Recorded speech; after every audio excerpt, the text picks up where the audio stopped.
자, 실리콘 원자를 한번 볼까요? 실리콘 원자, 여러분들 실리콘 웨이퍼 지금 많이 쓰고 있지 않습니까? 뭐 지금 한 12인치 실리콘 웨이퍼를 쓰고 있는데, 실리콘 웨이퍼 같은 경우에 정확하게 단결정 실리콘 웨이퍼입니다. 그럼 어떻게 만들까요? 실리콘 웨이퍼는 뭐 모래에서 채취해서 그 규소를 채취해서 그걸 정제해서, 그 다음에 이제 여러분들 그 크리스탈 그로잉이라는 방법이 있는데, 그 중에 초클라스키법으로 그 한 천몇백 도로 이제 그 규소 모래알을 녹여서 그다음에 초콜릿스키법으로 이렇게 쫙 올립니다. 그러면 인곳이 생기는데, 그러면서 이제 실리콘과 실리콘이 이제 화학적 결합을 통해서 주기적으로 결정성을 이제 좋게끔 만드는 그런 과정을 거칩니다. 그러면서 이제 자연스럽게 실리콘과 실리콘이 이제 서로 화학적 결합을 하게 되고, 그러면서 이제 에너지 밴드 갭이 생성됩니다. 자, 실리콘 한번 보실까요? 실리콘은 원자 번호가 14번입니다. 그리고 이제 그 전체 오비탈의 구조를 보면은 1s2, 2s2, 3, EP6, 3s2, 3p, 6가 있는데, 그 중에 그 6 중에 2개의 전자만 채워져 있고, 그다음에 4개의 빈 방이 있습니다.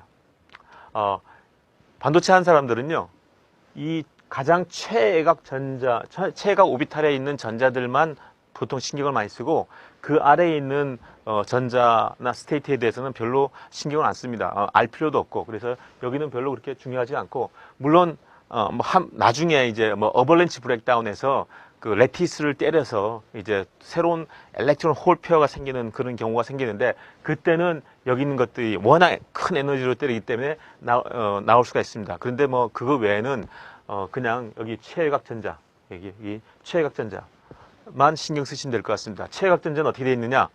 4개의 전자가 채워져 있는 스테이트, 그 다음에 이제 비어 있는 스테이트.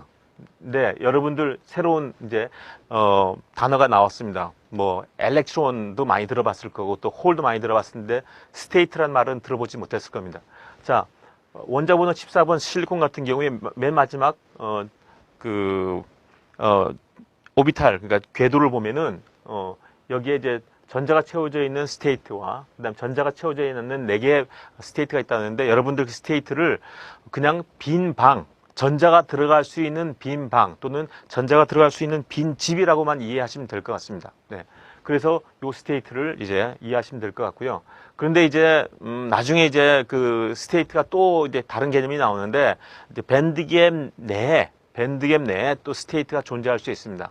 여러분들 실리콘 모스펫을 이제 나중에 이제 모스펫을 배울 텐데, 모스펫에서 실리콘 옥사이드와 실리콘의 경계면에 이제 어떤 스테이트가 존재할 때, 그걸 우리는 트랩, 디펙트라고 부릅니다. 이제 이런 디펙트가 생기게 되면은 뭐 아주 이제 정기적으로 특성상 안 좋은 그런 상황이 생깁니다. 그래서 이 스테이트가 뭐 필요 불가결하게 이렇게 생기긴 하지만, 어떤 위치에 있느냐에 따라서 이게 뭐 홀도 될 수 있고요, 또는 디펙트도 될 수 있고, 트랩이 될 수 있습니다. 자, 이 2개의 실리콘 원자가 이제 어떤 초콜릿스키법, 그러니까 한 1000몇백 도 되는 그런 온도에서 서로 이제 화학적 결합이 이제 일어날 겁니다.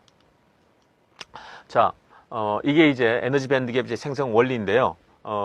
자, 제가 편의상 가장 최애각 전자에 해당되는 것을 이렇게 펼쳐놨습니다. 자, 4개의 전자가 채워져 있는 스테이트가 있고요. 그 다음에 빈 스테이트가 이렇게 있습니다. 그래서 이걸 이렇게 채워져 있습니다. 그래서 아주 굉장히 높은 열, 한 1000몇백 도 되는 열로 이제 반응을 이제 시작하게 되겠죠. 그러면은 이 2개 전자만 이제 뭐 2개 원자만 제가 일례로 들었는데, 그 옆에 수도 없이 많은 그런 원자들이 있어서 이런 결합들이 다 이루어질 겁니다. 이 2개를 일단은 한번 보시죠. 2개가 가까워지면서 이제 새로운 어떤 에너지 밴드 갭이 형성이 될 겁니다. 자, 한번 보실까요? 자, 이렇게 새로운 에너지 밴드 갭이 형성됐죠.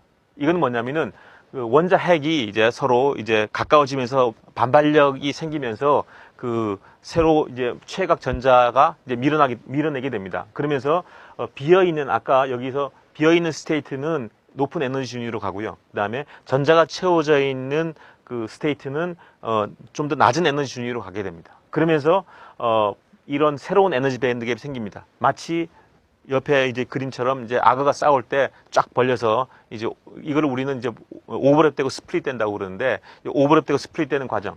이러면서 새로운 어떤 에너지 밴드 갭이 생기는 것처럼 이렇게 여러분들 에너지 밴드 갭을 볼 수가 있습니다.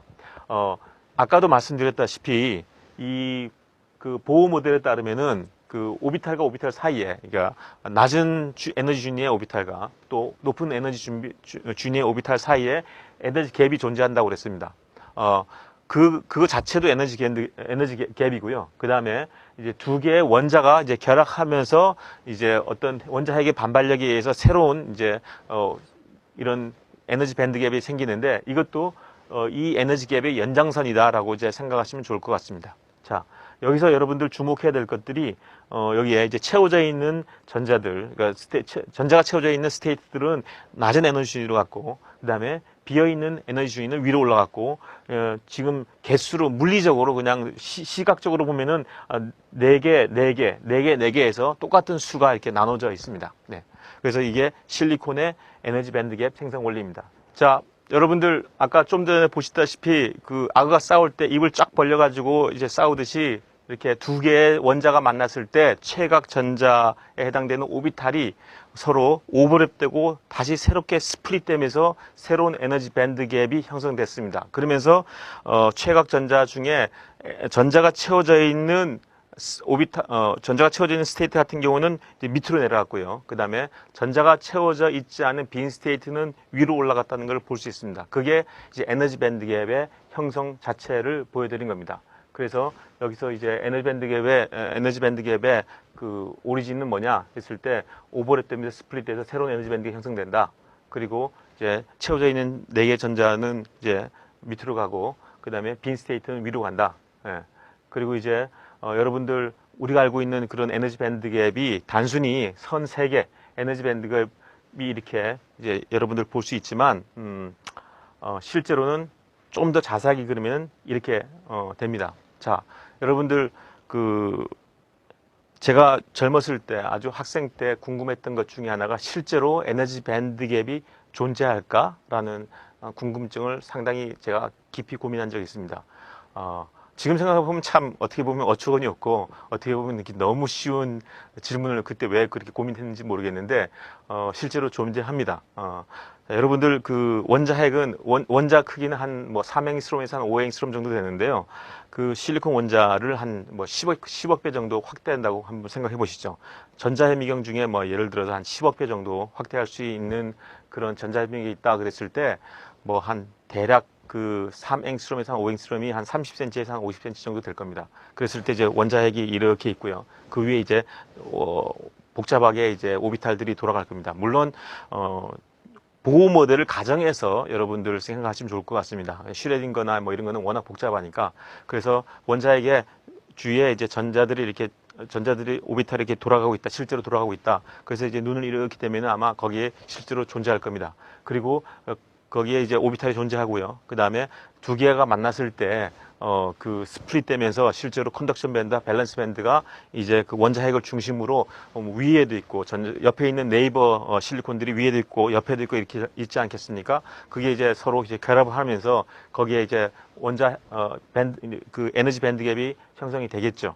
예. 그래서 컨덕션 밴드와 밸런스 밴드는 실제로 존재하는 피지컬한 선이다라고 이제 생각하시면 좋을 것 같습니다. 그리고 그 위에 전자들이 이제 이동하면서 전류를 형성하게 되고 그 밑에 홀들이 형성되면서 이제 이동하면서 이제 전류를 이제 만드는데 기여를 하게 됩니다.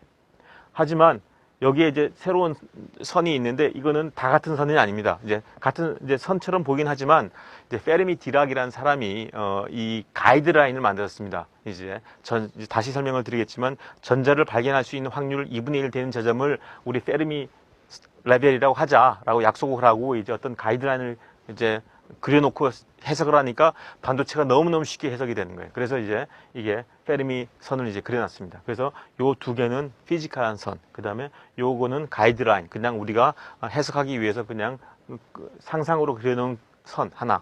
그 다음에 또 이제 나중에 N타입, P타입을 볼 때 이 도너 레벨이 있고요. 그 다음에 억셉터 레벨이 있는데 이것도 실제로 존재하는 선입니다. 그래서 요 페르미 레벨 하고 페르미 디락 펑션 뭐 이런 선 이런 것들은 그냥 가상으로 있는 선이고 나머지 선들은 피지컬하게 존재하는 선이다라고 생각하시면 좋을 것 같습니다.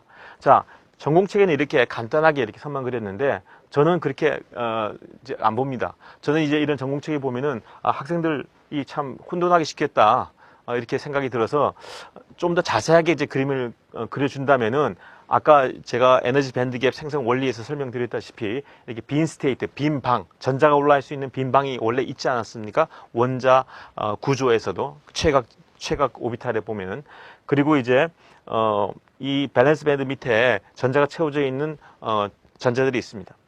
그런데 이 전자들은 그냥 가만히 있지 않을 겁니다. 왜냐?